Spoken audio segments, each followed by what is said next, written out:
sehingga fajar demokrasi yang telah kita perjuangkan dari dulu. Pakar Hukum Tata Negara dari Universitas Indonesia Kurota Ayuni menegaskan amicus curiae tidaklah menjadi bagian dari alat bukti, termasuk dalam persidangan perkara perselisihan hasil pemilihan umum Pilpres 2024 di Mahkamah Konstitusi.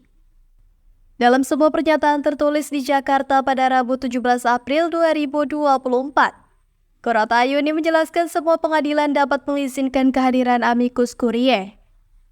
Namun, hal tersebut tidak berarti amicus curiae dapat digunakan sebagai alat bukti. Menurutnya, amicus curiae hanyalah sebagai bentuk dukungan moral kepada pengadilan dan bukan sebagai instrumen untuk mempengaruhi keputusan hakim. Di sisi lain, pakar hukum tata negara Abdul Khair Ramadan menyatakan langkah Ketua Umum PDI Perjuangan Megawati Soekarnoputri yang mengajukan diri sebagai amicus curiae tidaklah pantas. Menurut Abdul Khair, amicus curiae seharusnya muncul dari pihak yang tidak terlibat dalam perkara yang sedang diputus oleh MK. Ia menegaskan bahwa Megawati meskipun sebagai warga negara Indonesia, memiliki ikatan sebagai ketua umum partai politik yang mengusung pasangan calon presiden dan wakil presiden. Pengajuan untuk menjadi amicus curiae juga seharusnya pada awal masa persidangan, bukan menjelang pembacaan putusan MK, jelas Abdul Khair.